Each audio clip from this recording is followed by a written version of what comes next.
Salut à tous, que je suis content de vous revoir, ça fait un petit moment qu'on s'est pas vu et j'espère vraiment qu'en 2024 je vais avoir plus de temps pour être plus présent avec vous et vous sortir plus de vidéos. Alors ça fait un moment que je voulais faire cette vidéo sur Julie, mais je devais d'abord vous sortir des épisodes, histoire d'avoir de bonnes bases, que vous compreniez bien les choses et surtout de quoi on parle. Allez, aujourd'hui on parle de Julie Couvreur.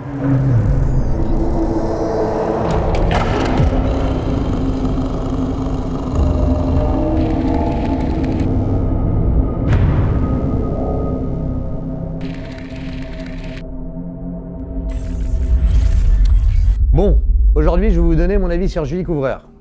Eh ben c'est pas terrible.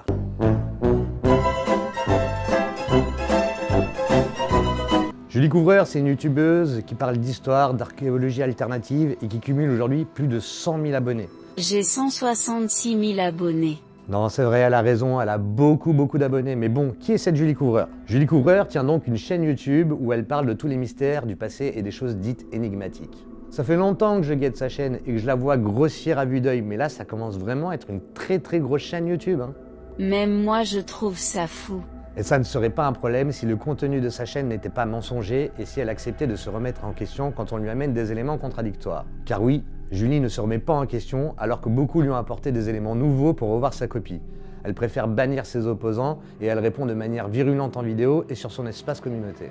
Un petit groupe de la zététique a récemment émis de vives critiques à l'encontre de ma vidéo à l'origine de Gizeh. L'aigreur maladive de ces personnes les a-t-elle poussées à tenir des propos mensongers à mon égard et à travestir la réalité des textes que je cite tout en prônant un discours diffamatoire à mon égard? C'est à craindre effectivement. En résumé, les zététiciens dans le milieu de l'histoire et de l'archéologie sont un petit groupe d'individus hargneux qui semblent passer ses journées à scruter les réseaux sociaux et Internet afin de dénicher toute personne ayant l'audace d'affirmer que l'histoire académique présente des lacunes. Bah non Julie, on ne cherche pas des gens qui disent que l'histoire officielle comporte des lacunes.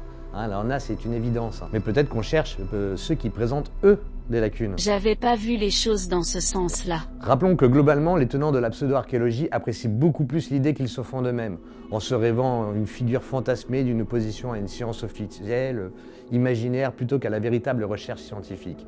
De plus, elle fait un travail de copiage. En effet, elle reprend toutes les thèses New Age qui ont été publiées dans le passé, avec toujours les mêmes auteurs qui reviennent, comme d'habitude, quoi.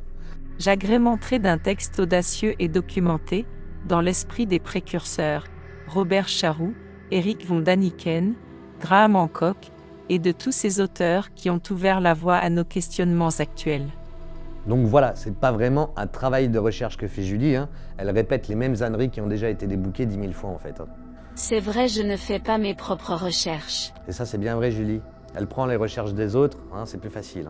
Quant aux autres, Eric von Daniken ne fait que pomper les travaux de Robert Charroux et Graham Hancock emploie les mêmes méthodes fondées sur de l'approximation et de la pseudoscience. Et des exemples, il y en a à la pelle. Par exemple, l'encre comme symbole électrique piqué à Guy Claude Mounier, ou les salles secrètes sous le Sphinx piquées à Edgar Cayce. Ou celle de l'ascendance biblique des Mérovingiens pompée à divers auteurs dont Philippe Toscan du Plantier, qui est le pseudonyme de Pierre Plantard, et Philippe de Chérizet. Et quand je vais faire le documentaire sur Rennes-le-Château, croyez-moi, on va en parler du Plantard et du Chérizet. Bref, tout est pompé, rien n'est vérifié, même les faux les plus grossiers, quoi. Après, si, j'ai quand même pu voir que sur son espace communauté, qu'elle demandait et sondait l'avis de ses abonnés avant de publier une vidéo. Et c'est rigolo. Oh là là là. Croyez-vous aux extraterrestres? Selon vous, plusieurs déluges ont-ils anéanti de nombreuses humanités ayant précédé la nôtre? Selon vous, à quelle époque le Sphinx de Gizeh a-t-il été réalisé? Faudrait que j'arrête de leur demander. Je pense que tu peux arrêter de leur demander, oui. Bon, si en soi son public va dans le sens de ses déclarations, c'est ma foi normal. Mais revenons à Julie. Donc récemment, elle a réalisé une page, un crowdfunding. Elle souhaite réaliser une série d'une dizaine de vidéos qui a pour nom sur les traces des dieux et qui va donc s'inspirer de ces auteurs complètement out. Bon après c'est cool, ça lui paye le voyage au Pérou et du nouveau matériel. Mais ne comptez pas sur des révélations concernant ces sites énigmatiques. Non, elle le dit elle-même, elle va mettre en évidence le grand mystère. Donc ouvrir un livre et recopier quoi. Elle dit pas que vous allez apprendre des trucs ou qu'il y aura une dite révélation. Bah non, elle s'inspire de plein de livres, de vieux livres d'ailleurs. Donc rien de nouveau quoi. Globalement on soulignera que c'est la même rhétorique ronflante que toutes les figures du milieu. La promesse d'une révélation choquante sur nos origines et des soi-disant travaux qui n'en sont visiblement pas. Autre exemple, Elle repompe la plupart des ouvrages qui sont à la base des théories des pyramidiaux, en commençant déjà par le documentaire LRDP. À dater du IXe siècle, plusieurs chroniqueurs arabes semblent avoir eu accès à une même source d'informations. Celle-ci leur a permis de considérer que la Grande Pyramide avait été bâtie avant le déluge, afin de protéger un savoir scientifique. On se souvient qu'Al-Mamoun a fait creuser un tunnel dans la face nord de l'édifice en 820. Le calife était en effet persuadé qu'il allait pénétrer. Elle vole beaucoup d'idées, notamment à l'auteur Guy Claude Mounier, allant même jusqu'à recopier le titre de ses livres. Quand elle dit qu'elle s'appuie sur des textes d'Hérodote dans sa vidéo sur le Sphinx, bah non, désolé, Hérodote parle certes de pyramide, mais pas de Sphinx, donc déjà... J'ai pas vérifié. Bref, elle ne vérifie pas ce qu'elle plagie et cite. Et là, je ne vais pas me fatiguer à débunker tout ce qu'elle dit, car vous connaissez la chaîne, il y a déjà un grand nombre de vidéos que j'ai réalisées qui montrent des éléments qui contrent directement les théories de Julie. Vous pouvez d'ailleurs aller voir la vidéo qu'Alexis Seydou a fait sur ce sujet, il rentre vraiment en détail sur ce qu'elle dit et démontre point par point. Je vous mets le lien en description. Bon, si on regarde un peu ce que dit Julie sur notre passé. 3, 2, 1, départ! Dès le 4e millénaire avant notre ère, l'Égypte, issue d'une civilisation primitive banale, s'impose brusquement de manière fabuleuse sur les rives du Nil. Ah oui, donc comme ça, d'un coup. Pourtant l'Égypte était bien habitée avant cette date. Enfin, je comprends pas ce qu'elle veut dire en fait.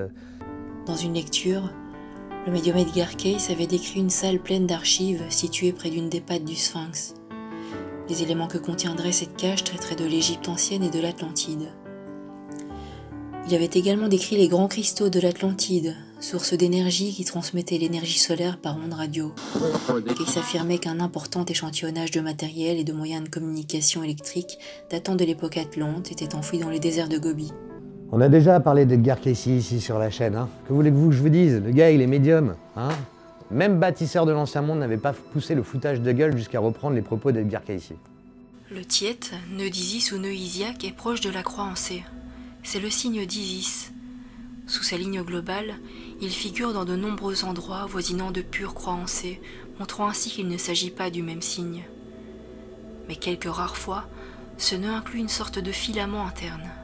Dans ce cas, si l'on retire l'enrobage pour retrouver la forme initiale pure, on découvre le tracé exact d'une bobine d'oscillation nécessaire au récepteur.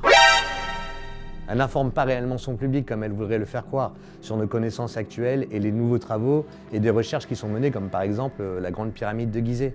Non.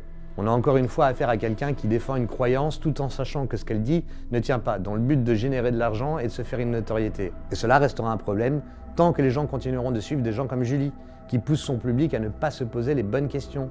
Bah oui, car Ibarat 108, il croit en toi, lui. Chère Julie, tout mon soutien dans votre quête joliment partagée d'émerveillement. Que les abrutis restent à la porte.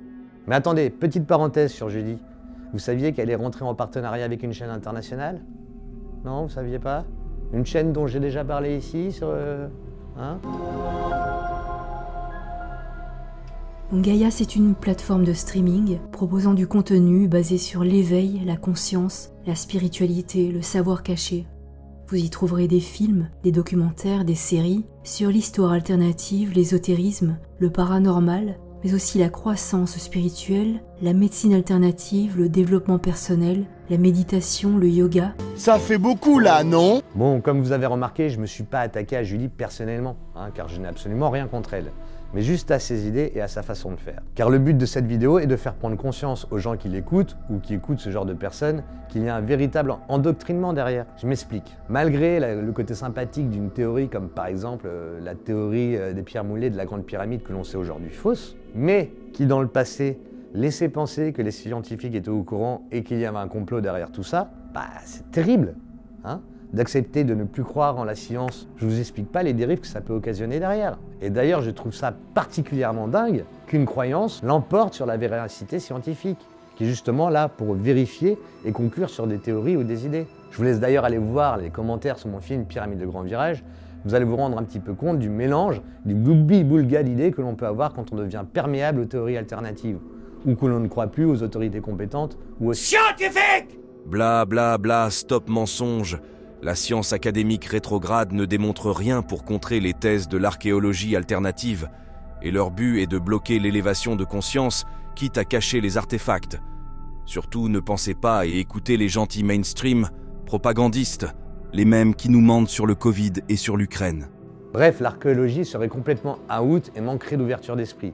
Ce qui est quand même un comble pour un chercheur ou un archéologue. Et là, je parle à ceux qui écoutent Julie Couvreur. Croyez-moi, je le répète, les chercheurs se sont penchés sur ces théories alternatives et ces idées. Mais si aujourd'hui elles sont contestées, posez-vous les bonnes questions. Soyez intègres. Renseignez-vous vraiment sur ce que disent les scientifiques, plutôt que vous aussi de réfuter d'un revers la main les explications. Et je rappelle que l'intelligence, c'est le moteur et la rationalité, le frein. Si vous roulez sans frein, vous allez dans le mur. Bon, et voilà pour Julie Couvreur et ses idées. Encore quelqu'un qui vient assombrir le web et qui trouve malheureusement des appuis comme Gaïa TV qui permet d'élargir le réseau des alternatifs. D'ailleurs, pendant la rédaction de cette vidéo, je suis tombé sur des chaînes YouTube très similaires à la sienne, comme Tonic Ver Discovery ou Les Chercheurs. Bref, c'est exactement les mêmes chaînes YouTube que Julie, même style de vignette, même sujet. Je vous le dis, j'ai hâte qu'on se retape une petite découverte en Égypte, comme les papyrus de Mérer, qui viendra agrémenter une fois de plus le dossier de preuves que l'on a contre toutes ces théories alternatives. J'espère que cette vidéo vous a plu. Commentez pour me dire ce que vous pensez de Julie Couvreur et de ses travaux. Scientifique! Abonnez-vous à la chaîne, elle ne fait que grandir, c'est vraiment super. Et à l'heure où j'écris cette vidéo, je n'ai toujours pas de nouvelles du financement de mon prochain film, Rennes-le-Château, le grand virage. Mais je souhaite et espère que tout est en bonne voie. Non. Ah, mais c'était sûr en fait! C'était sûr! Énervé là!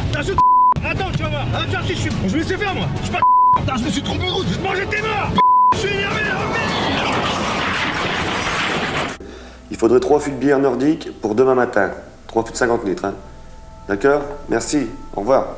Bon, non, il n'y a pas eu de réponse favorable à ma demande au CNC. Donc, je sais pas trop comment je vais faire. Je vais voir et on en reparlera très prochainement. Pour ceux qui veulent, vous pouvez me donner un petit coup de main sur Tipeee. Je vous dis à très bientôt. Passez une bonne année. Allez, ciao!